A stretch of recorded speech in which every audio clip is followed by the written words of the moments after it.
and Dread Horde, they gotta go. Once upon a time there was a thief who stole crowns, left us a trail of crumbs that we could follow around to find a transformed king, polymorphed to an elf, who dropped his chalice of the void and prayed to himself, "Dear Watsy, Watsy, heed my demand, send go away to a faraway land. He's a glutton for punishment, you must understand. It's time his name be etched upon the list of the band." When suddenly the king was overtaken by mist, signaling the arrival of a dreaded horde arcanist. Bloated his mind with flashbacks, he thought he dismissed a titan slaughtering a nimble mongoose out in the distance. "Dear Watsy, Watsy, heed my demand, send dread horde away to a faraway land. Let it tend to Nicol Bolas, who's forever been damned inside your prison realm, branded with your hammer for bands." Watsy, Watsy, heed our demand. Legacy needs a savior, you must understand. Go and Dread Horde, they gotta go. Once they're gone, we can talk about Uro. Watsy. Watsy. Watsy. The Eternal Glory podcast is brought to you by the minds behind BoshNRoll on YouTube, ThrabenU University, and theepicstorm.com. Everyone, and welcome to episode 41 of the Eternal Glory podcast. Come on, wizards! This episode is going to be a vast departure from the way that our podcast normally works. Normally, there's 30 minutes, an hour of banter, anecdotes, feedback, and general ridiculousness. But tonight, we're all business, and we're trying to get some ears on some difficult issues having to deal with Legacy right now. So we're going to do some more formal introductions than we normally do. To start, I'm Phil Gallagher. I've been playing Legacy for about 10 years. I'm most well known for my work with Legacy Death and Taxes, and I run ThrabenU University, the site for Death and Taxes. Now I'm a variety streamer, and I play about 4 different decks a week for content creation purposes. I've been involved in a number of community-driven projects, such as the Legacy Premier League, and I love Legacy, and I make content for people who also love Legacy. My name is Bryant Cook. I've played competitive Legacy through thick and thin since the inception of the format. It's what I care about, and it's my favorite format. I want to see Legacy thrive. You likely know me as a content creator from theepicstorm.com and varying tournament success. And I am Brian Coval. I've been playing Legacy since 2008. I've won the Star City Invitational. I've won a Grand Prix. I have 6 Star City Legacy Classic top 8s with 2 wins. I am a Pro Tour competitor, and I'm the all-time best-performing Eternal Weekend player with 5 top 8s and a win over the last 4 years. I was a member of the Vintage Super League, the Pauper Premier League, and I release daily Eternal YouTube content on top of my full-time job. I love Eternal formats, and I want them to be approachable to the highest number of interested players on as many metrics as possible. All this is to say, we're not people yelling into the void because we're mad and upset. We're people who are really invested in the community. We love Legacy. We love this community. But people are really struggling with Legacy right now, and hopefully you'll hear us out today, and maybe we can do something to get more people excited about this format again. As always, before we get started, I do want to thank our donors, Kevin Brenneman, Tauren Skinner McGinnis, and Matt Hackbert. Thank you very much for supporting the stream. When did our podcast become a stream? I'm not even wearing pants. All right. So starting off our super serious, dignified appeal to wizards by talking about how we're not wearing pants, let's begin with where Legacy is currently at. And it's kind of a dark place. The community as a whole is plagued by a sense of malaise right now, to use some fancy words. And Joe Dyer of MTG Goldfish has started crowdsourcing data collection to try and empirically show that the format is not healthy. And I want to emphasize how much of a royal pain in the butt this data collection is. This involves people staying in the events until they are over and then manually rewatching every replay in the event to figure out win-loss records of these decks. This is the degree of dedication that people are going to right now to take a hard data-driven look at this format and say, is this okay? So last weekend was a pretty big weekend for Legacy. There was a Super PTQ, there was a showcase, and a Legacy Challenge, all in about the 7 days or so, a 7-day span. And the Legacy Showcase, 4 of the top 8 were Rug Delver. the Legacy Super PTQ was won by Daniel Gutschel, Guldicott, with Rug Delver. Daniel ran it back and split the finals of the Legacy Challenge the day after winning the PTQ. And did we need these data points to know that these decks are the top of the format? Like, I don't know, going into this super hot week of Legacy, if like this big final hurrah for Oko and Dreadhorde Arcanist and Uro was really what we needed. I personally would have loved to see what Wizards traditionally does before a Grand Prix with maybe a ban or something before this week that was just jam-packed full of important Legacy events. If we had a wide open format without, a couple of these cards that are fairly oppressive. How many decks are Legacy viable right now? If you truly want to win that tournament, how many different decks would you recommend to people? I have a number in my mind. I bet it will be the same as your numbers. It's easy. 2. 2. Yeah, I would say 3. I would give like a Storm Master, like Bryant, the option to play the Epic Storm. But in general, it is Rug or Snowco. When every week's like that, when every big tournament is just like, do I play Rug? Do I play Snow? Or do I lose percentage points by playing this deck that I've been playing for 10 plus years? It feels a little bad. And if you try, if you ask, like, what is the next best deck after Rug and Snow, I don't think you would get consistent answers from anyone, even the most invested Legacy players. I think there's probably a tier of like pretty good decks.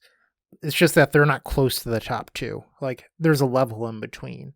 And there's always going to be a best deck in a format. It's the fact that this deck is S tier. It's just better than everything else, even when you try to metagame against it.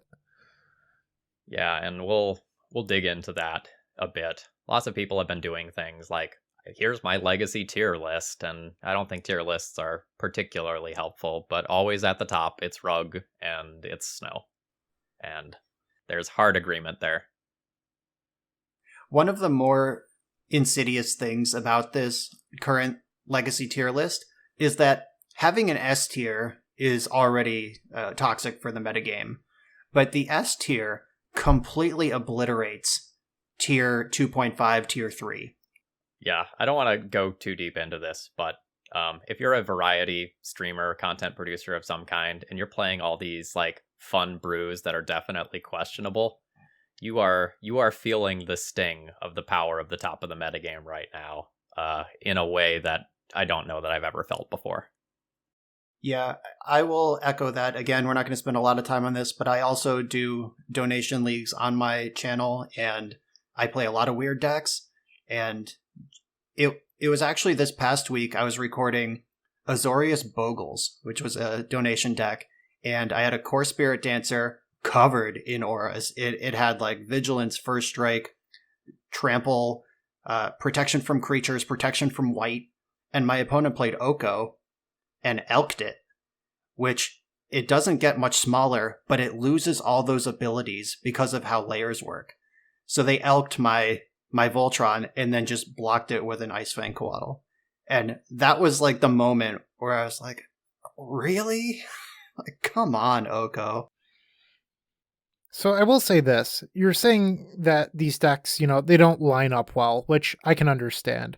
It would be one thing if playing Rug Delver or Snow was very, very difficult. Like if it was a truly skill testing thing that like the best players won with it and like the average players lost a lot, I would understand.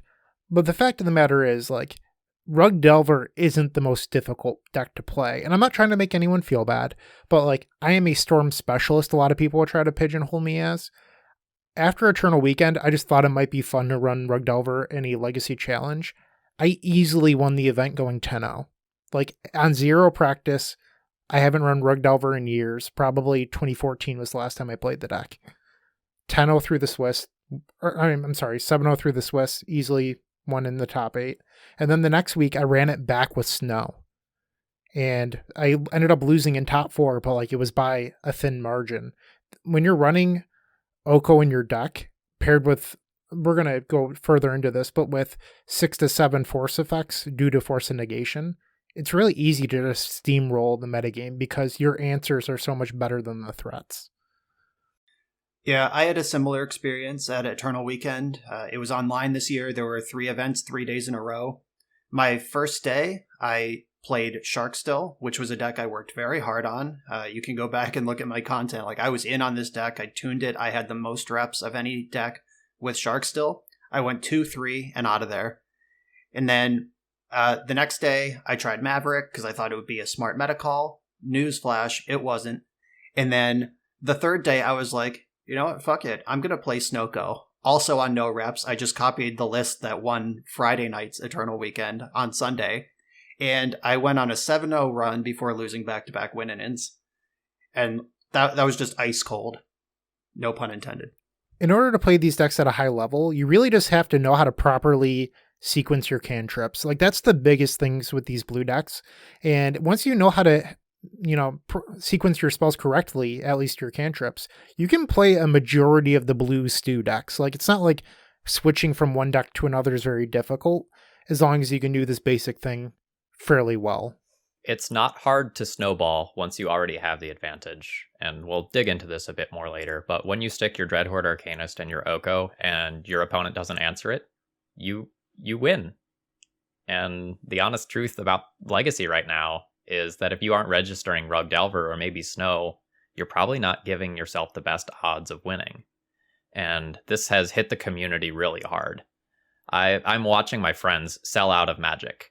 And when I say my friends, I mean my Legacy friends, my people who own decks worth many thousands of dollars, the people who are deck specialists. They've been playing their deck for years. They love it deeply.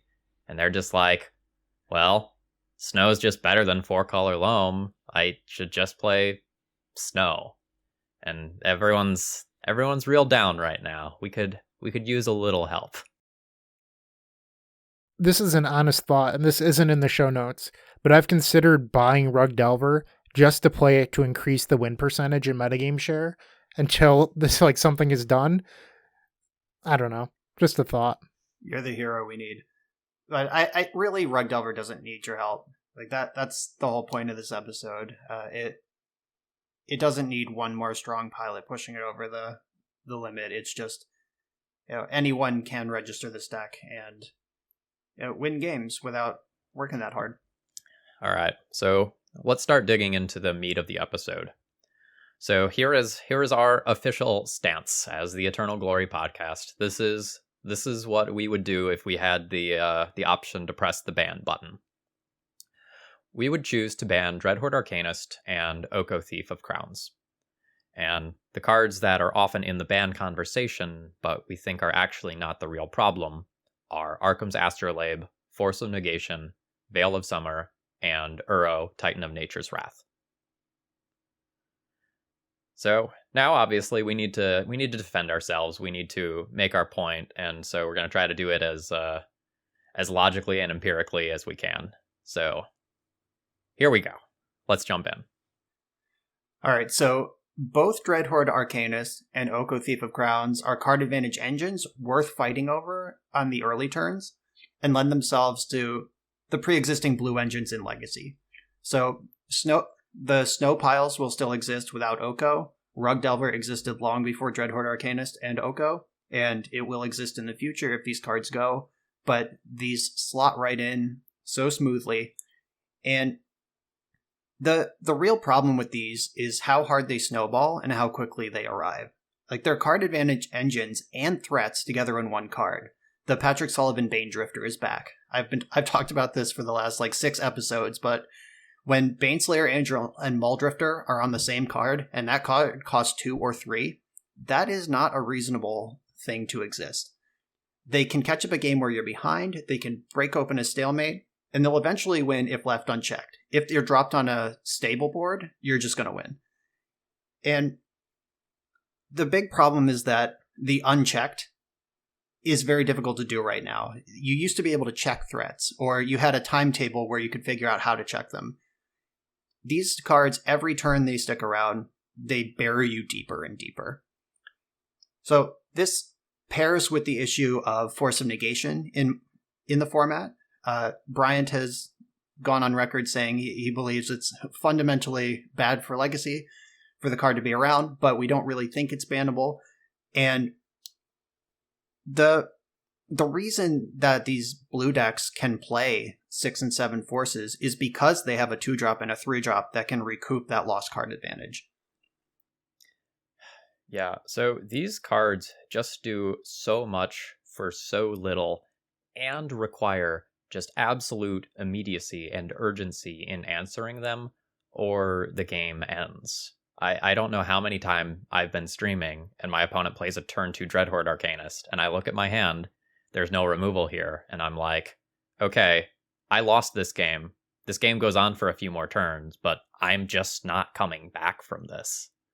And it's crazy that a fair 2-drop does that. So one of the big things with playing combo is that in the past, before Force of Negation, there was this game that you would play where if you were to walk into a casino, your opponent was 40% to have it. They were 40% to have the Force of Will, you were 60%, you take that bet every time. With Force of Negation, that number has shifted. It's now somewhere between the numbers of 55 and 65%, depending on if they play 2 or 3 of them in their main deck. And now, this doesn't apply to just combo decks. This applies to every deck in the format. Because if you're trying to resolve a Chalice of the Void on turn 1, your opponent is somewhere in the ballpark of 60% to have the answer. And if for some reason your Chalice of the Void does slip through, or any other threat, it doesn't have to be Chalice of the Void, it could be Aether Vial, or maybe some sort of creature like a Goblin Lackey, Dreadhorde Arcanist and Oko are there to pick up the slack. Dreadhorde Arcanist is going to flash back a Lightning Bolt. Oko Thief of Crowns is going to turn that Chalice into an Elk, that Trinisphere into an Elk, that Goblin Lackey, and eventually just slow the game down until Oko eventually takes over. As our fair blue player in the group, I will say I have let more Chalice of the Voids and Trinispheres resolve when I had the Force in the last year than ever before. Like, I just have the Oko in my hand, and I'm like, yeah, I'll deal with that later. I'll save my Force. Chalice player here. I now usually have to sideboard out my Chalice of the Voids versus the blue decks, despite the fact that they were kind of there in the first place to fight the blue decks. Feels bad.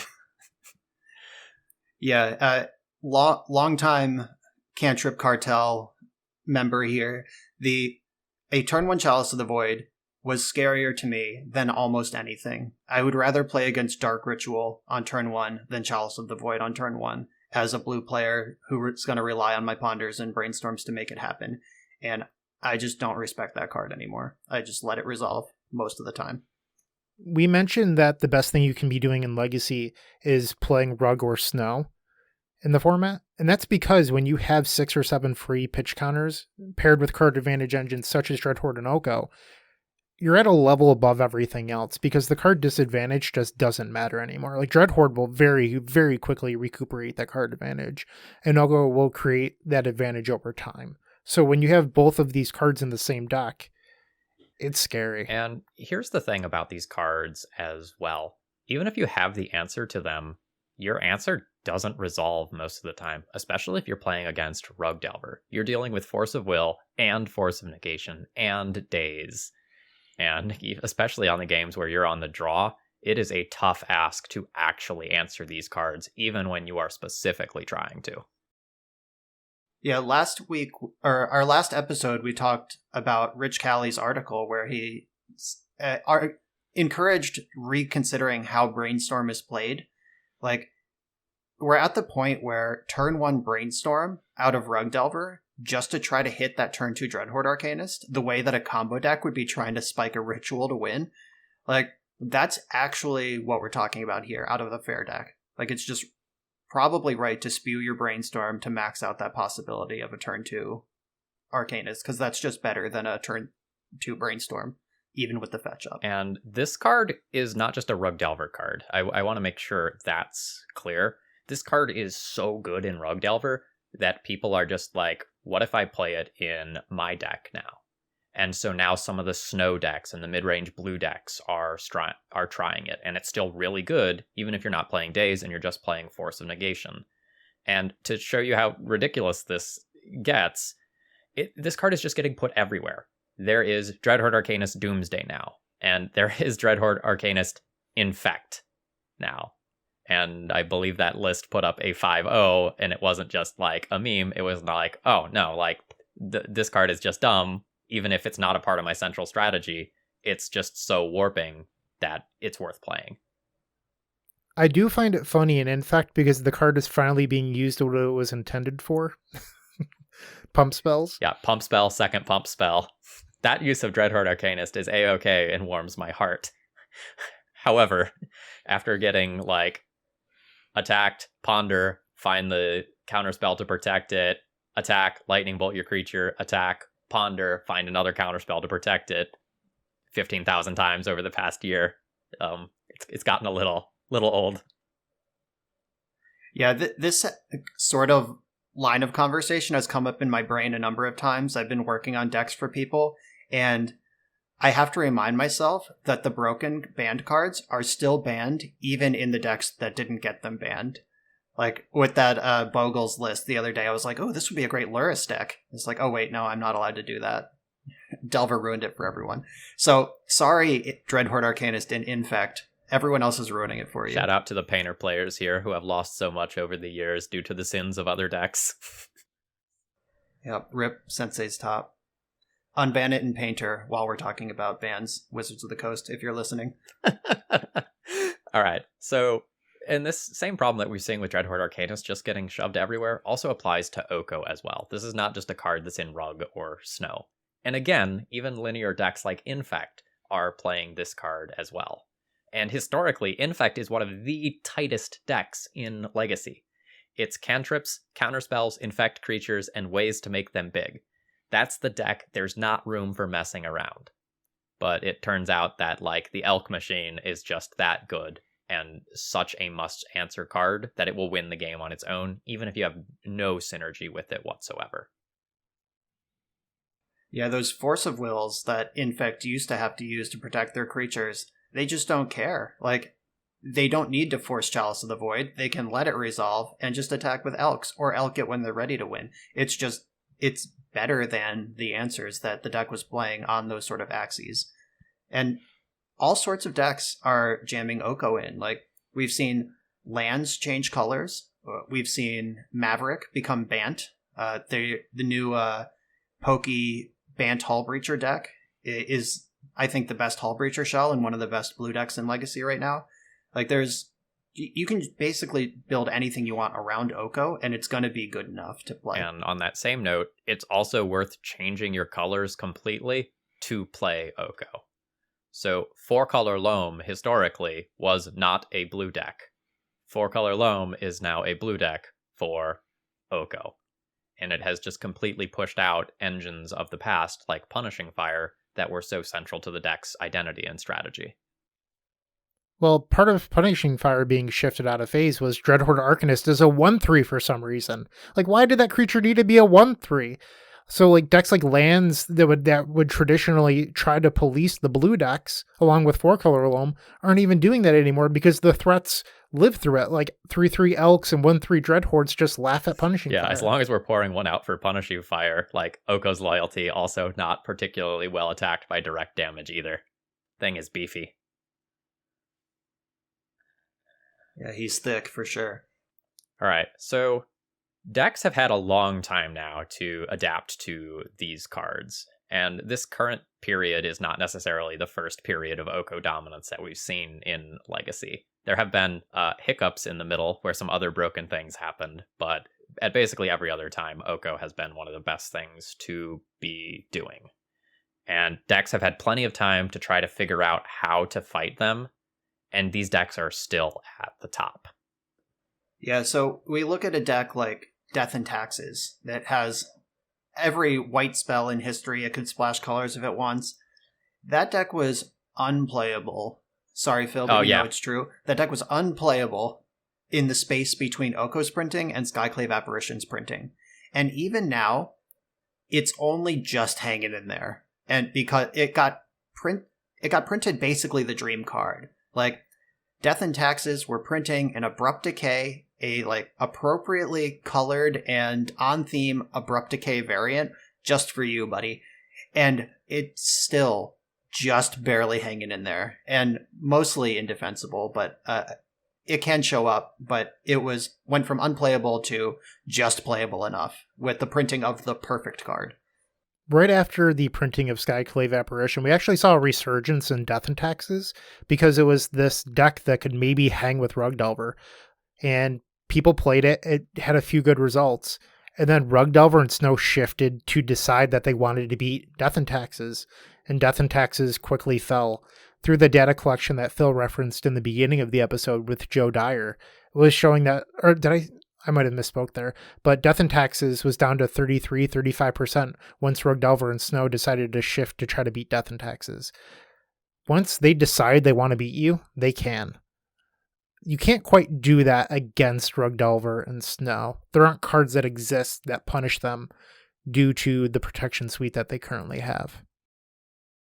Yeah, we were promised a rare that punishes Snowlands in Kaldheim, but it's needed like a 3-mana Armageddon for Snowlands, but we got a 3-mana Hate Bear that makes them come into play tapped. I'm not going to go off on that. This is not the episode for that, but I was very, very, very upset. Yeah, so that wasn't the banger we needed. I mean, that card couldn't exist in Standard, and it's a Standard set. We get it. We're mostly joking about but like that's what it would have taken probably to really punish these Snow decks. But still, Rug Delver doesn't even play basics, so that doesn't answer the whole question. Even if we got a like 2 or 3 mana Armageddon for Snowlands, not good enough. And like we talked about Death and Taxes, these fair decks, but the blue decks too. Like I try to make blue-white X work in every format. I start with blue-white and then figure out what kind of splash I need.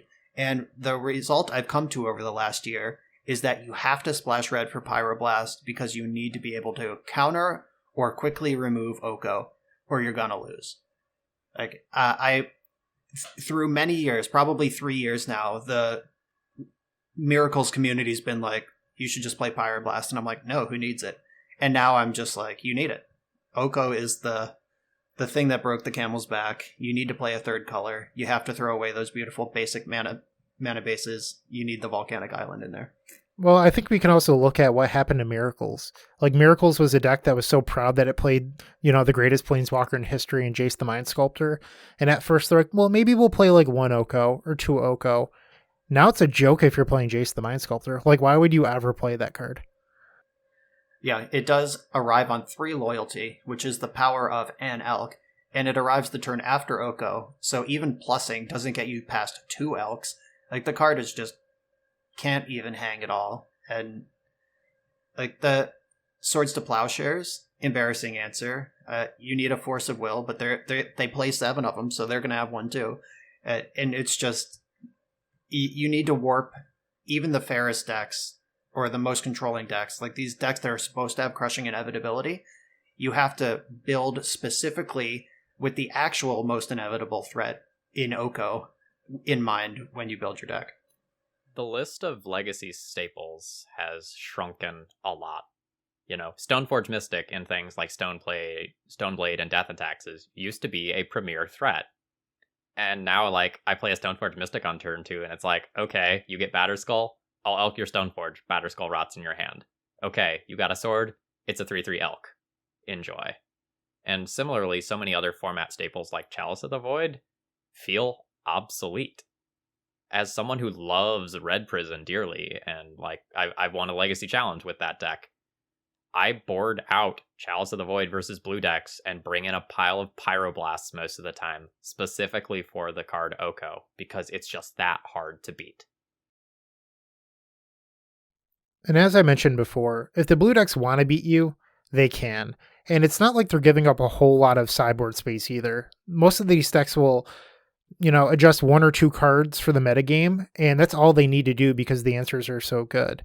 If we look at like a case study, traditionally Hogak decks are decks that people present as these blue dream crushers of Legacy, but they really only exist in cycles. Like, what will happen is Hogak will come up, it will crush Rug Delver and Snow for an event, and then those decks will start to play 1 or 2 Soul Guide Lanterns or Rest in Peace or something along those lines. and then you won't see Hogak for 1 or 2 months. People will cut those cards, and then it will return. 1 week every 2 months is not good enough. Like, we do need a cylindrical nature in Legacy, but we need a deck that can consistently fight back, and we don't have that, and that's part of the bigger issue. And going back to the Death and Taxes point, with the answers being so good, Snow doesn't even play Master Removal anymore because it's efficient. It gets so efficient. When was the last time that like the true control deck in the format was just like, I think Master Answers aren't very good. Why would I play those? And like Snow's so good at answering everything, it just plays a bunch of 2-for-1s. Notice how little the Snow deck needs to adjust to beat the things that beat it. Like we mentioned fighting Hogak by changing 1 or 2 sideboard cards. And when I'm talking about like being Red Prison and trying to fight back, I'm talking about fundamentally changing my strategy and warping my entire sideboard to hope to beat this one card. Yeah, like Bryant mentioned, he had a good run with Snow, basically on no reps a couple months ago. And his observation was, I was struggling with Klothys, God of Destiny. I'll play a Celestial Purge. And that's the meta adjustment. Like Klothys, it was supposed to be the hero for red-green decks that just put Snow on ice. But it's just like, I just need one answer to that in the 75. I'll find it. Yeah, and once the Snow players know how to play against it as well, it becomes less of an issue. Because wouldn't you know it, Klothys drains for 2, and Oko can gain 3 a turn with food. So if they just realize, like, as the game goes very long, I can dedicate my Oko and 2 mana towards checking this card every turn and then answer everything else. Like, as long as you understand that play pattern at a fundamental level, like, your bullet is not beating their main deckable Haymaker. So why don't we get to the cards that we think aren't the real problem? Because I'm sure there's plenty of listeners here going like, how can you possibly say that about Arkham's Astrolabe? How dare you? How is it not the real problem? We're about to get into that. Yep, we understand this section will be unpopular. Probably all of these cards have come up in numerous ban discussions, Reddit posts, Facebook rants. Like we do see that and we hear it, and this is just our opinion on the matter, but we do believe it is an informed one. Yes, and also we're not emotionally invested in any of these cards, right? So it would be very nice to see how some of these cards actually play out without the supporting cast of Oko and Dreadhorde Arcanist. We identify those as the biggest problems, and if we take out some of those, we can see whether or not some of these other things are truly problems. And so let's dive into why we don't think they are. So we're starting with Force of Negation, which, if there was an emotional investment in this episode, Bryant would put this on the ban list. So the fact that it made it into our not the real problem list, and he didn't even fight. This isn't like a 2 versus 1 democracy situation. Like, Bryant was on board with this too, and Force of Negation. So can I pause you, Brian? Spells, go for it. So I'd like to say that the ban list should exist to fix problems that the metagame cannot. It's not for cards that you dislike or cards that you might lose to, or just cards that like you get angry about. These are for things that the metagame truly cannot answer that are problems. And I just want to emphasize that because I do think it's crucial. Absolutely. So, speaking of the metagame correcting itself, Oops All Spells and Karn Echoes have been on the rise lately. They've gotten a bunch of new cards lately, and Force of Negation helps check those decks. Like, if you look back in the history of Magic, not even just Legacy, but if we look at like Combo Summer or Teamer Rec even more recently, when combo decks are way better than everything else that's going on, that format sucks. So having Force of Negation as just sort of the goalie to keep a deck like Oops All Spells or Belcher from being the best deck in Legacy, and that's doing us all a favor, honestly. So Force of Will has historically been the check on all-in combo, and now that those decks are becoming more powerful and more consistent, it's nice to have another option. So, but the point is that there needs to be a real cost of playing Force of Negation. Dreadhorde Arcanist and Oko, like we said earlier, they provide real and immediate card advantage and repeatable card advantage. They easily make up for an early force, and without these cards in the format, the card disadvantage starts to add up. There was a long period of Legacy's history where blue decks experimented with playing less than 4 Force of Will, or they just put them in the board, because the card disadvantage was too high a cost in fair matchups. Like Joe Lissette, at the height of his Miracles dominance on the Star City Tour, he played 3 Force of Will for a long time. Jim Rinkowitz won a Grand Prix with 4 Force of Wills in his sideboard. Like, that's what blue decks were trying to do to gain advantage. Now the blue decks just play 6 and 7 forces without a problem. And that whole play pattern from those days where cutting on forces was the tech in fair mirrors, now you need the forces because you have to answer the Dreadhorde Arcanist, you have to answer the Oko, or you're going to lose. So they're both offensive and a necessary evil on defense. There are other card advantage engines in Legacy, don't get me wrong. There's Sylvan Library paired with with Uro Titan of Nature's Wrath, which can help fuel Force of Negation.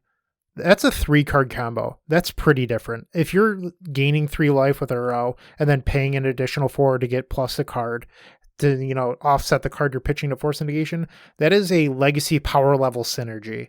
We're not trying to argue against that. It's just when your 2-mana card comes down and then instantly starts putting you ahead, that's where the issue comes from. Because not only does Force of Negation protect their Dreadhorde, it also allows your opponent to continue to be buried pretty much. And Force of Negation here has a real role in Legacy right now that I think is important. It's really easy to be frustrated with Force of Negation when it's protecting these premier threats, but the game just not ending on turn 1 to someone having like LED Echo and a ridiculous string of things go with it, like that's nice. It promotes games of Magic. But when that cost is just completely gone because of the quality of the things that it protects, the card starts to look like the bad guy when maybe it isn't the real problem here. Yeah, if you look at the top 8 of Grand Prix Atlanta, which was after M20 and before Throne of Eldraine, that's the time period of that event, there was 1 Force of Negation in that top 8 across, I think, 6 blue decks. And we hadn't really figured out Dreadhorde Arcanist yet, and we didn't have Oko yet. And I think that's the difference. Like, I don't think that we just hadn't figured out that 7 forces was the right number yet. It's that it wasn't good enough. It wasn't right at the time. All right, so let's move on to our next point of discussion, and that's Veil of Summer. Now, Veil of Summer has some awesome roles in Legacy as well, and wouldn't you know it, it's a great way to combat Force of Negation and Force of Will. If your opponent is playing a stack of counter magic and you get to say no to that and draw a card, that's a really powerful effect. And we're good with that existing. There should be checks and balances in place. Your opponent is playing counter spells, you should have things like Cavern of Souls and Veil of Summer that can fight back against them.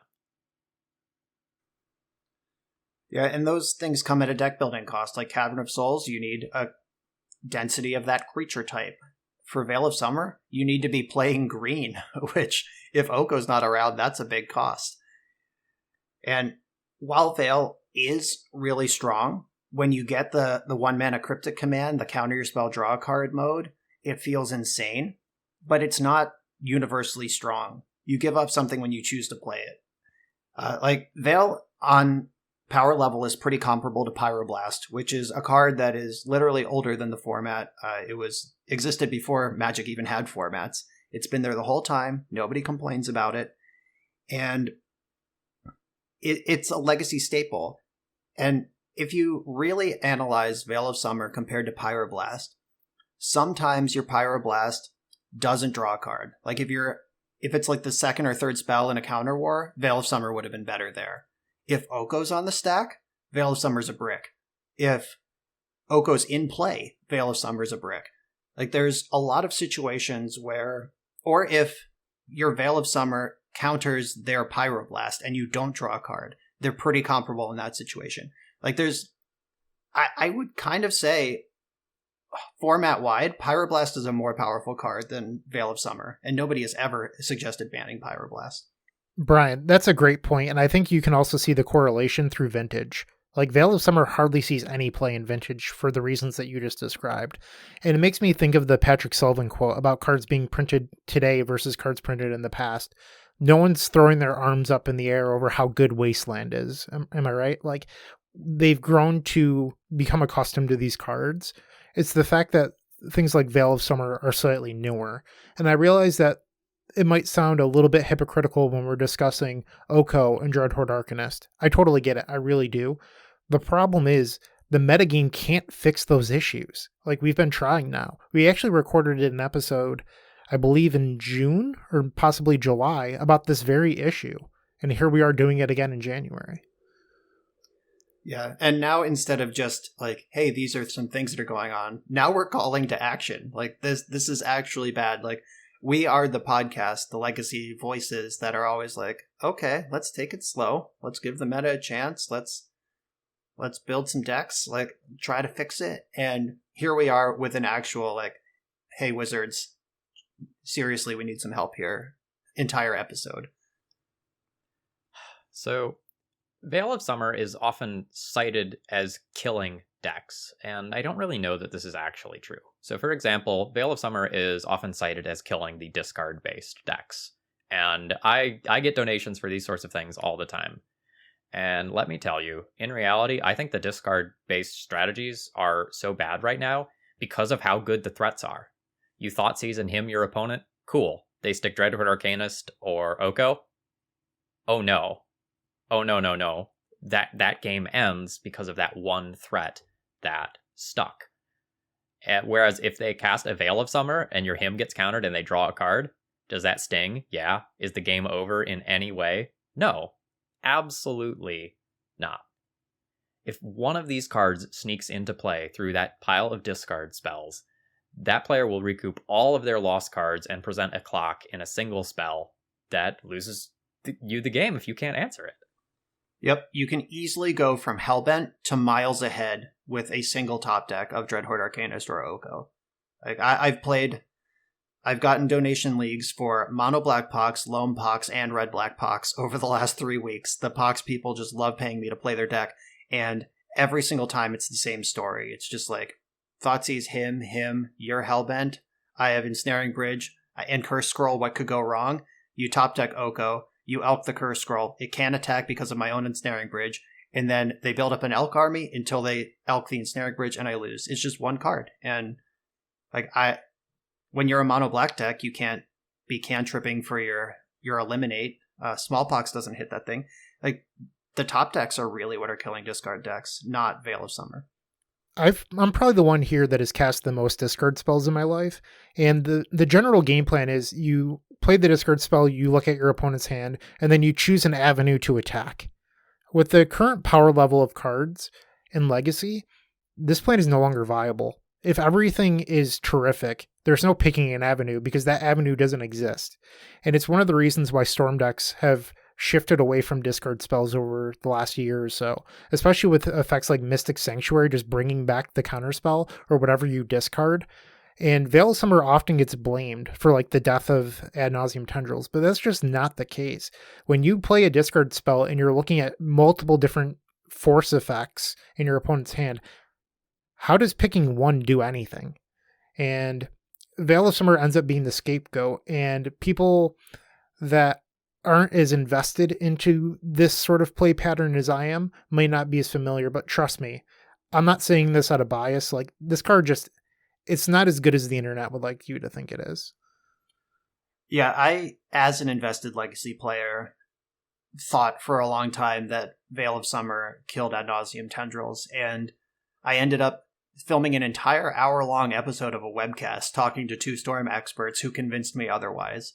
Like, once they laid out their case to my outside perspective, I was like, oh yeah, obviously, Veil of Summer barely even mattered. It's probably better for Ant than against it, once you actually think about what's going on. That is not the problem. And Brian, I'd like to go back to your example about the Ensnaring Bridge Curse Scroll before. Can you name a time period in Legacy where the Delver decks have had repeatable answers? Because as far as I can think of, like, the best thing Delver decks ever had before Oko was Brazen Borrower. You had an answer that later became a pseudo Vendilion Click, and that was terrific.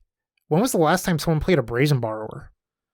Yeah, like a Braid was a game changer when Amonkhet came out, or Hour of Devastation, whichever set that was in. And then Brazen Borrower blew everyone's mind.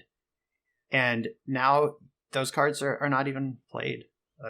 Unless you're trying to get under the Okos by just playing Blue-Red Delver.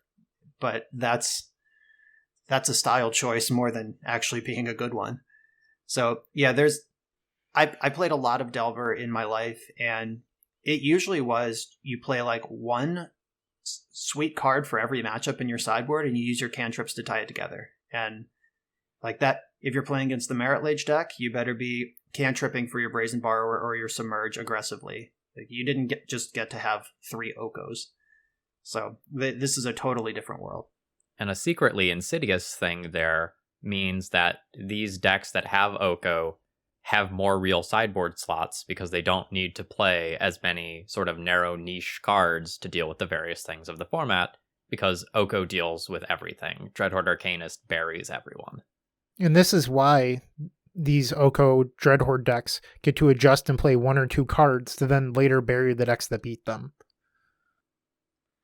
Yeah, Death and Taxes won the showcase, correct? The one where correct. Aaron Relentless took it down. I did commentary on the matches. It was fantastic.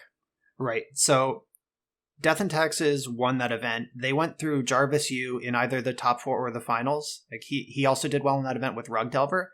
And Bryant and I are in a group chat with Jarvis where he was bemoaning that he cut the Sulfur Elemental right before the tournament because he wasn't worried about Death and Taxes. But it really would have been that easy. Like, that might have been Jarvis's tournament if he just played Sulfur Elemental, and it would have been that easy. Like, I watched some of your commentary on Aaron Relentless's matches, and they played brilliantly. And what if the opponent just had Sulfur Elemental? Like, all of your work for nothing because they are able to play this super niche, largely irrelevant sideboard card. Yeah, when I talked to him, when I asked permission to do commentary on his matches, he said, yeah, I kind of got lucky. No one was ready for Death and Taxes this weekend, which meant it was great for me to play it. That goes back to the Hogak example of once every 2 months, this one deck is viable, because that's how you have to beat the Snow Dreadhorde decks now. Yep, and to elaborate on that point, like, the meta games should be cyclical, things should move, but it should be like Hogak won the event, shift your archetype to be good against Hogak, like play a different deck or something. It shouldn't be tweak a sideboard card. Like, the entire metagame versus the Rug and Snow sideboard plan is currently, it's dual decks, Oko versus the format. And I think part of this is that Arkham's Astrolabe does enable the Snow decks to get to run the best cards in every color. Like, at this point, Snow is a 5-color deck that is base blue, and Arkham's Astrolabe does help enable that. And part of the reason it does this is that it dampens the effects of things like Rashad Important Wasteland that decks like Death and Taxes would traditionally use to punish a greedy mana base, or even the Delver deck. Snow plays, last time I checked, 7 basics. And Wasteland looks sort of embarrassing against the 7 basic deck that is running 5 colors. So because of this ability to fight against the things that so often battled these greedy decks, like the Blood Moons aren't good against this, the Back to Basics aren't good against it, Wasteland and Part aren't good against it. Because of this, Arkham's Astrolabe is very frequently a card that is called for a ban. But personally, I think most of Astrolabe's real power comes from Oko itself.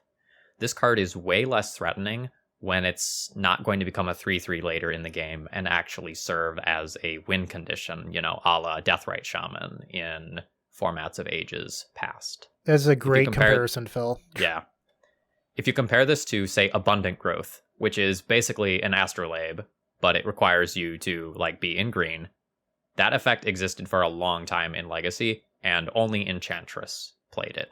And that's because that deck had other synergy with the card. If you remove Oko, the primary avenue of synergy for Astrolabe is gone, and then it's just a mana fixer. A damn good mana fixer, but a mana fixer.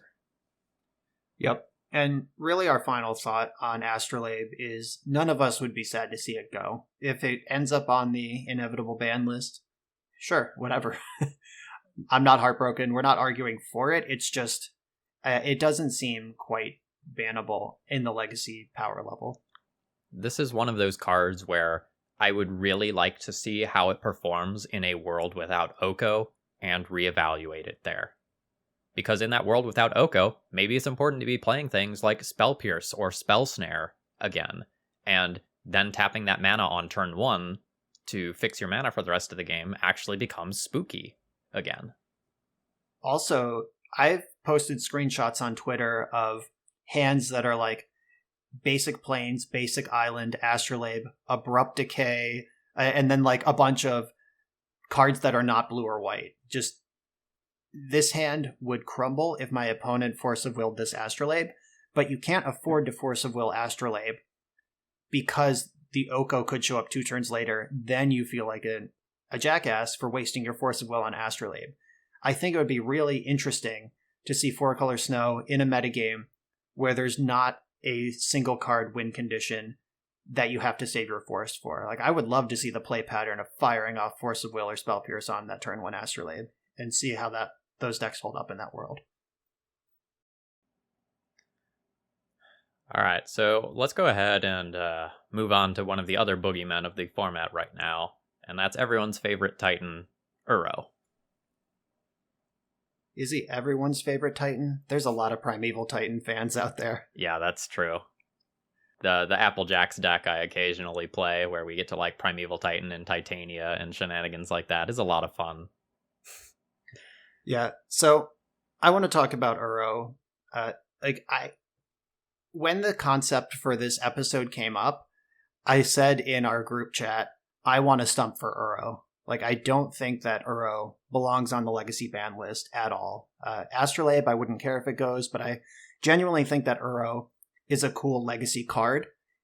And it's exactly the sort of powerful finisher a control deck should have. It requires a large mana investment. That's 7 total mana usually across 2 turns, unless you draw it on turn 8 or whatever and just fire it in. It can't be played early due to the requirement of cards in your graveyard. And if you stick a card like that, you deserve to win the game. Remember, this is the format of Dark Ritual and Show and Tell and like all these other insane Doomsday. These are cards you can play in the format. And we're talking about like a 7 mana 6/6 with Growth Spiral attached. Like, that's what we want to ban. And this card is like fundamentally different than Oko and Dreadhorde Arcanist, which require no setup. Oko just dominates whatever board it arrives on. Dreadhorde Arcanist asks you the difficult question of put some cantrips in your deck and you'll get rewarded. Uro, you need to be playing Simic, like heavy Simic, blue, green, to get it back out of the graveyard is a big ask. And you have to be able to make the game long enough that your graveyard is full of cards to bring it back. Like, nobody's turboing this thing out with Thought Scour. Like, that's not how Uro comes into play. It comes into play after long, drawn-out games, like 3 or 4 fetch lands have been cast. You cast some Brainstorms, there's a Force of Will in the graveyard. Like, this is a late-game card. And that's a big ask in the format with all these busted combos legal. When I was playing Snow, I was actually terrified of surgical extraction. Like, there was turns where I tapped out and I said, if my opponent's Surgical's Uro here, I don't know if I can win. And fortunately, the consensus at the time was you don't board in Surgical in the mirror. I did it, and I single-handedly won a mirror match because of it. But I was just terrified the entire time. There are ways to fight back against Uro. Graveyard Hate, including Rest in Peace, is actually fantastic against Uro. Yeah, so Uro, currently at the time of this recording, is the most played creature in Historic, Pioneer, Modern, and Legacy. And it's banned in Standard. So obviously this card is good. Oh, hold on. Don't forget the part about Vintage now. Oh, a Rug Xerox Shell, they replace the 2 Tarmogoyf slots with 2 Uros. And so that card, it's been in every format that it can be in. Even way before that, Matt Murray, Chubby Rain, was brewing with Uro and Vintage and trying to use Fast Bond to turbo out a Mystic Sanctuary Time Walk loop and he was pretty reliably like getting infinite turns with Uro on like turn 3.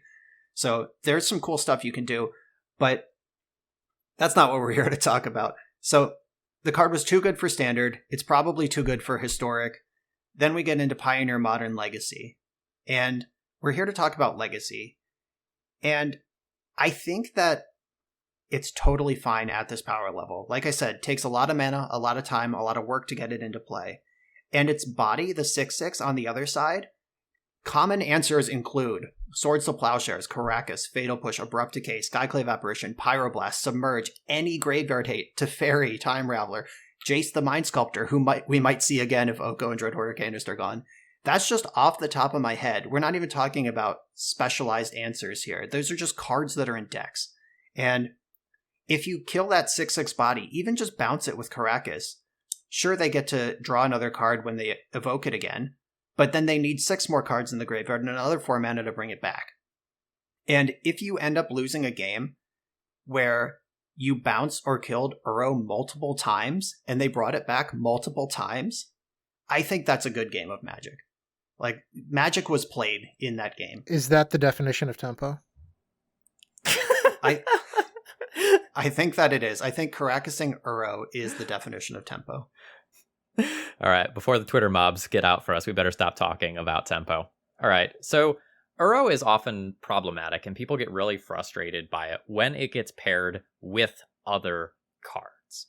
So, for example, when it's the mid to late game and people start looping Uros, and they have a Sylvan library, and all of a sudden they have 30 life to work with, yes, okay, you get buried by Uro plus Sylvan library. But your opponent has kept a high enough life total throughout that game where the Sylvan library is live, and then Uro allows them to continue to use it. And I think that's totally fine.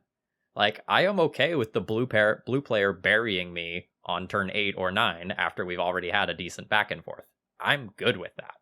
If you don't want to get buried by Sylvan library, apply some pressure. Like, play a combo deck or put some creatures into play. Maybe Tarmogoyf will come back. A couple of slaps from a Tarmogoyf will undo a Sylvan library real quick. And without Oko, that's another source of consistent life gain for these Sylvan library decks. And just the being able to pick your spots and identify what's worth a Force of Will. Because right now, these snow decks, like turn 2 Sylvan library, I really don't want that in play, but the turn 3 Oko is going to be worse. But if I don't counter this, they're more likely to have the turn 3 Oko. So you just have to fire it off, and then you get Oko'd. And even if you have like Force and Pyroblast to hit both of them, then the Uro starts to reload, and then it feels bad. But that's because you had to spew so hard on turn 2 and turn 3 just to remain competitive at all. And then you have a game where you're already behind against this Uro engine. So context is really important, and I do think that Uro is not inappropriate for Legacy's power level. All right, so let's say that what we're suggesting actually happened in like this like ideological world. Let's say Oko and Dreadhorde Arcanist were removed from Legacy, and these other cards, we'll keep an eye on them. What is the fallout? Like, what happens in this hypothetical world? So some people are a little bit concerned, even now, about the power level of some of the things like Doomsday, Oops All Spell, and maybe some of the various Urza Echo decks. I think those decks are very good, but if we leave Force of Negation in the format, you still have, the option to play a pile of free counter magic if you're a blue deck that can interact with these. And so I think removing some of those premier threats while keeping an important tool against the degenerate combo decks is a great starting point. There's also the fact that if we're removing those cards from the metagame, a lot of these decks that are currently playing tons of cards in their sideboard to try to even keep up with the fair decks now just gained a bunch of sideboard slots. What do you think they can do with all these brand new sideboard slots? Yeah, I'll tell you, if Oko leaves the format, all of my Jeskai control decks are becoming blue-white again, and all of my Pyroblasts are getting replaced with Deafening Silence and Stony Silence kind of effects. Like, that's the kind of sideboard that I'm happy to build. I'm excited to build. And it's not forced. It's just I'm choosing to beat these sort of decks, which is what a sideboard should do. It shouldn't have to elevate you to just reasonably competitive against the top tier. I was thinking about it yesterday while brainstorming up lists, and I was like, if I didn't have to play these 4 copies of Carpet of Flowers for Delver, I could be running 2 Chain of Vapors and 2 Surgicals for those Oops All Spells lists. But I can't do that if I ever want to keep up with Rug Delver. Yeah, so we didn't put this in the show notes, and it's dangerous for me to even say it, but 2 of those 3 scary decks waiting in the wings are Thassa's Oracle decks. Just saying. Like, I don't have an opinion. We didn't think about it at all. Like, the format's not in a position where I could even have an opinion on whether Thassa's Oracle is good for Legacy or not. And it's probably fine. I think I like it. But there is another 2019-2020 card lurking in the problem zone here. That said, I don't know if Oops All Spells is a problem because of Thassa's Oracle or more recent printings. But then again, I think the deck is of a legacy power level. Right. I think the deck is fine. That was just an idle thought that I'm sure Reddit will hang me for. Yeah. Something, fire design, something, but that's an entirely different episode. All right. That's so the other thing is that, like, Delver doesn't go anywhere, right? Like, you neuter Delver doesn't go away. It is the eternal cockroach of this format. It will still be probably either the best or the second best deck in the format. And unless you go, like, radical and you ban Delver, you ban Daze or something like that, like, nothing about that is going to change. Delver is just still going to be top dog. So Delver will still be there with its pile of free counter magic to go and police some of these unfair decks. And there always has to be a best creature. Like, no matter what format you're in, something's going to be the best thing you can do.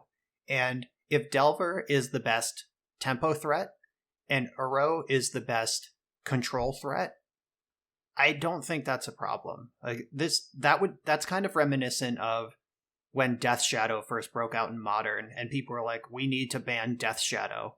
And that's just the difference between a good deck and a problem. Like, Death Shadow never got banned. The deck is still fine. It was never a huge problem. It's just a good deck. If your best deck in your format, the problem in people's mind is like a pretty aggressive creature, then I think that's okay. So going back to the Doomsday Oops All Spells Urza Echo decks and having sideboard cards to hate those decks are probably going to rotate how playable they are once people start to have more sideboard slots on them. Like, those aren't decks that are so good that people are going to start playing sideboard cards and then they're going to stay on top of the metagame. Like, I can't imagine Oops All Spells stays being, mid-tier 1, if it's even that now, once people start running, like, 4 Leyline of the Void for it. Like, that deck's going to slide right down. That's not happening currently with decks because there's no room to fight lower tier decks when everyone's aiming for the top dog.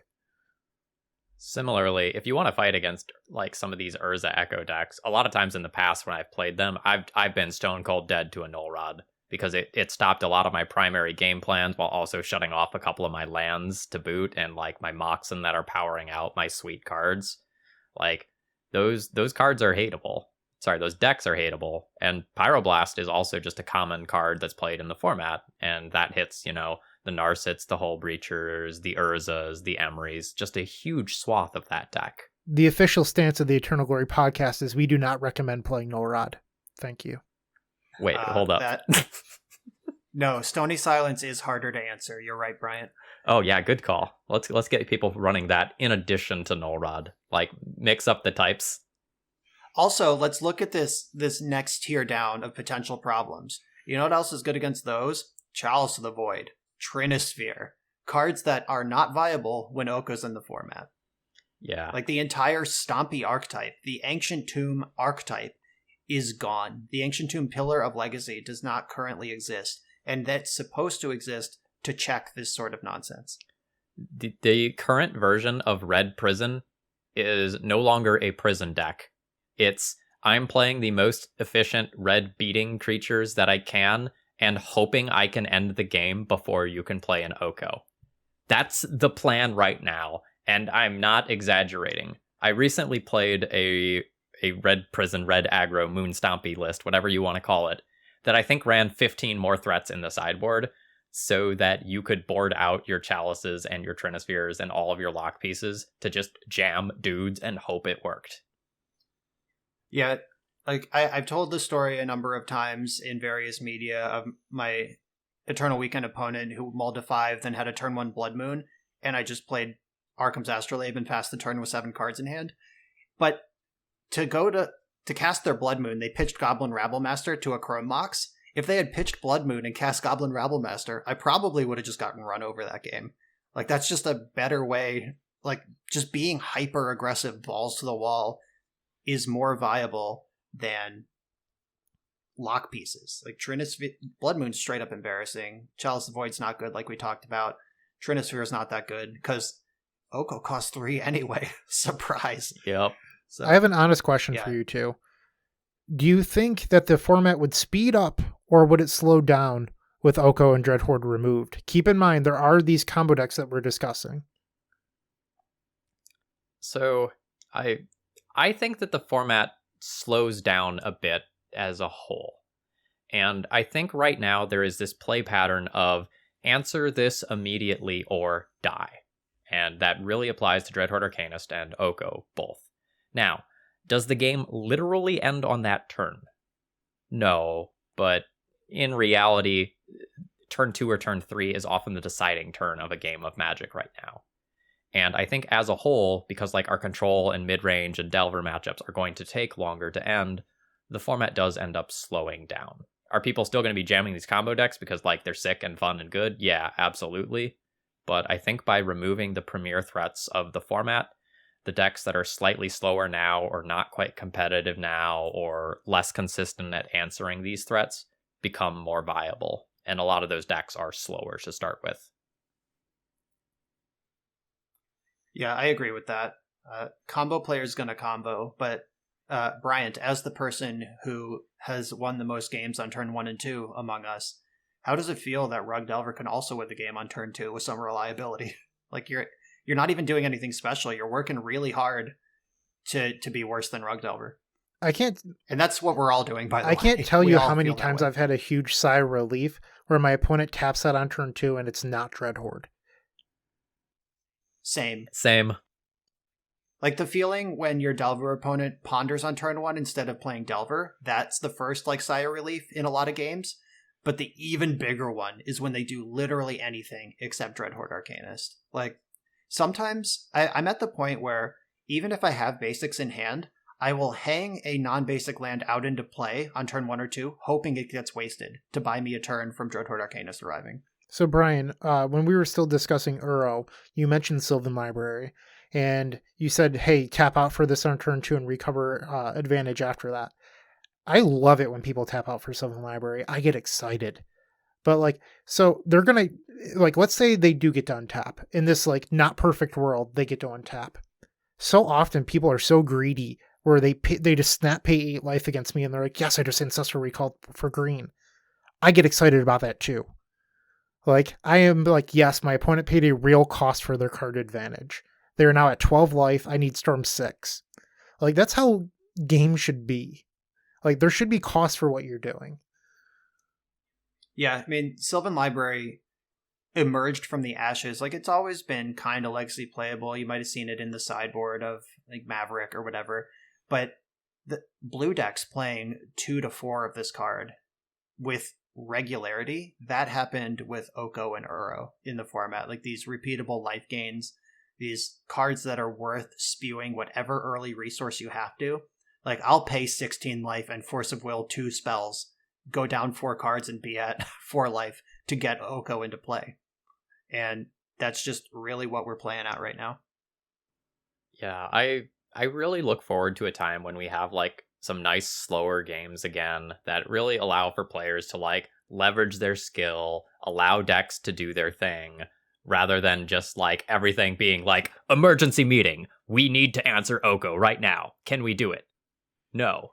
I think there's also this like mentality when you read online forums. I do read quite a bit of the Legacy subreddit, And when you look at the challenge results every week, people go, great, Uro, Oko, Dreadhorde Arcanist. And then they go, yeah. And then you have a bunch of combo decks since it's the only viable thing you can do to keep up with these decks, which is like somewhat true, but I think it is a little bit exaggerated.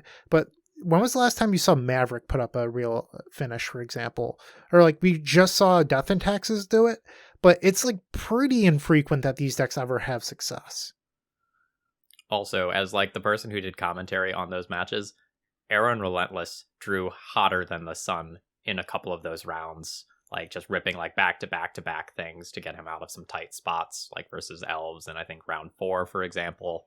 And if we're being honest, Jarvis's draw in the finals did not line up particularly well against what he had. And Jarvis didn't just like slam one of these cards and just immediately take over the game.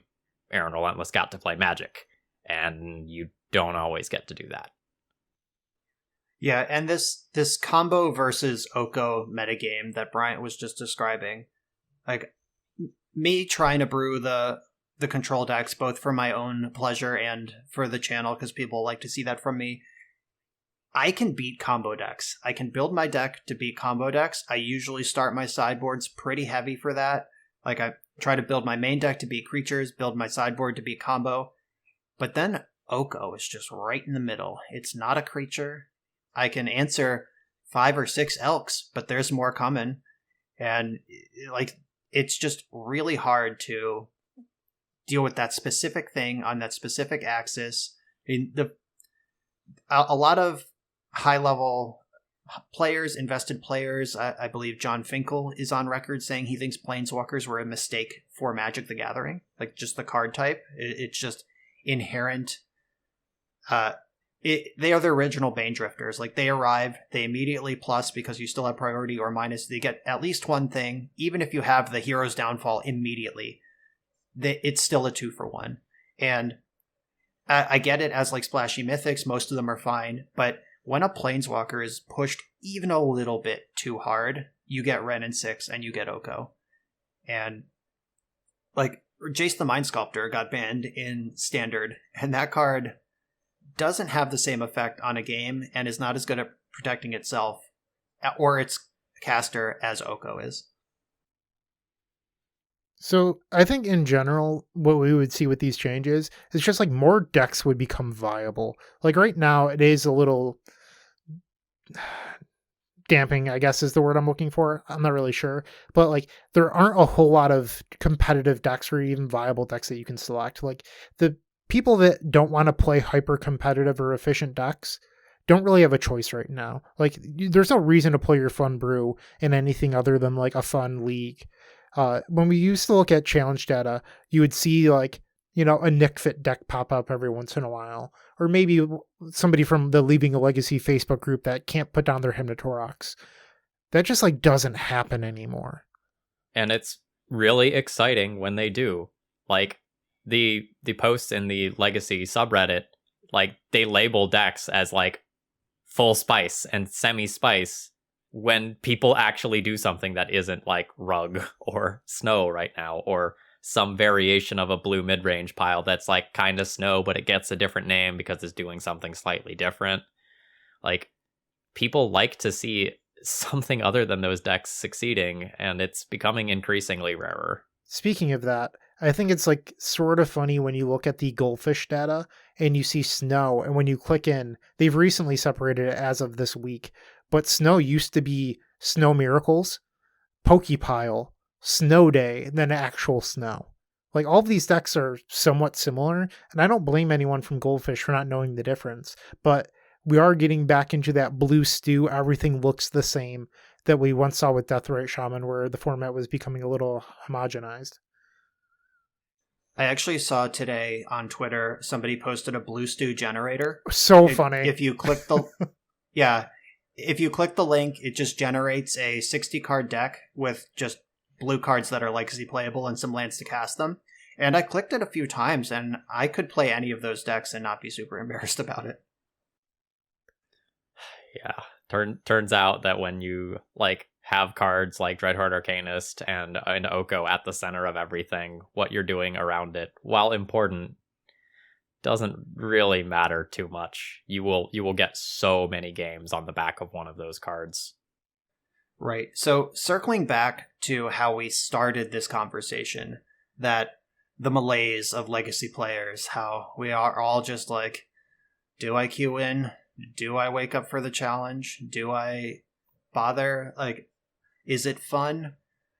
I will not lie to you. If I wasn't making content and getting donation decks and my community propping me up, I would not be playing Legacy. I would not boot up Magic Online if I wasn't a content creator. Same. I started playing another game other than Magic the Gathering this year, and I put hundreds and hundreds of hours into that game out of actual legitimate fear of Legacy dying, because I was watching so many of my friends quitting. And this process started months back, and it's gaining traction, and I'm watching more and more people sell their collections, getting frustrated, saying, oh, hey, I took a break for 6 months. Are things better? Oh, it's still this? Okay, I'm going to go back to playing Slay the Spire or something. Yeah, plus this is a really bad time, and this is obviously not Wizards' fault, but the COVID quarantine, we don't have the gathering. The Legacy community is largely just people who don't touch their decks for 4 months, then show up to hang out with their friends under the guise of a Magic tournament. Like, this whole conversation's been framed by like the grinders who bother to show up to play Magic Online. We're not even talking about like the regular people out there who still think Hymn to Turok is a good Magic card. Like, those sort of people, what are they holding on to? They're not playing Legacy Online. Everything they see Legacy sucks, and they can't even get the friend drip. So I know a lot of people in my local scene, my Facebook friends and stuff, I see them like, one guy sold all his Legacy cards and bought a bunch of high-end fishing poles. He just fishes now instead of playing Magic. And like that's a pretty common story, and not necessarily fishing, but you know what I mean. Pokemon cards are all the rage right now. Yep, lots of Magic players just pivoting into like that Gen 1 Pokemon deck build, whatever. That's a thing now. Just any other hobby. I think the biggest thing is that it feels a little bit like neglect. Like, it's not that we needed the data points that we talked about in the beginning about how good Rogue Delver is. It's not like it's anything new. It's that this has been going on ever since the companion shift, and there hasn't even been a word in any of the BNR updates, not even acknowledgement that this is an issue. And we're also not going to get changes from this new set, right? Like, I am very, very, very happy that Kaldheim is a lower power level set. After what we've seen in the last 2 years, like, it is nice to not just have Legacy upended again with the printing of new cards. That said, nothing in this set is powerful enough that it is going to have a high impact on Legacy, and that means that we're in for months of this same stagnancy and disdain unless something changes. Yeah, remember when we thought Teferi and Narset were bullshit? Like, when we thought that, like, oh, this level of new card design is going to ruin Legacy. Teferi and Narset. We didn't even see Dreadhorde Arcanist at first in the same set that is Teferi and Narset. But now, like, we're at a point where it's not even close. Like, at least those Planeswalkers went down and stayed there. Like, Oko only goes up. It doesn't even have a minus. All right. Any final thoughts, gents? So, getting people excited to play Legacy again, that's how we want to end this. Getting rid of these two cards, is there another egregious Banedrifter hiding in the background? Like, I think the next layer behind Dreadhorde Arcanist and Oko is Uro, but we talked at length about why I think Uro's okay and why we think Oko and Dreadhorde Arcanist are not okay. I think these two, I mean, the War of the Spark Planeswalkers fundamentally changed Legacy. Like, Narset, Teferi, Karn, they do matter. They are different than Legacy was 2 years ago. But I don't think they've, like, eroded or made the format unfun or unplayable in the way that these two specific cards have. Speak for yourself regarding Karn, okay, Brian? It would also warm my heart to be able to listen to podcasts and watch streams and read articles without almost all of them having to be talking about bans or how bad the format is or how miserable the play patterns is. Because I put on the smile and face for the webcam, 3-4 different times a week, and it's gotten a little grating. And like chat knows, YouTube knows what's up. Everyone knows what's up with Legacy right now, and we wanna see something, even an announcement that says like, the data suggests that these decks aren't as good as you think it is. Like, we'll change it if the win rates become, this threshold or something like that. If you give us something that lets us know you're listening, like our concerns are heard, like we need that right now. We need it so badly. Amen. All right, folks. Thank you for joining us today, especially anyone from the WotC end who ends up listening to this. I hope this was useful to you all. Have a great rest of the day. And for the regular listeners, our usual education-related shenanigans, grilling anecdotes, and all of that stuff, as well as an extended feedback section, will be back next week. See you all again soon, and don't forget, ban Dreadhorde Arcanist and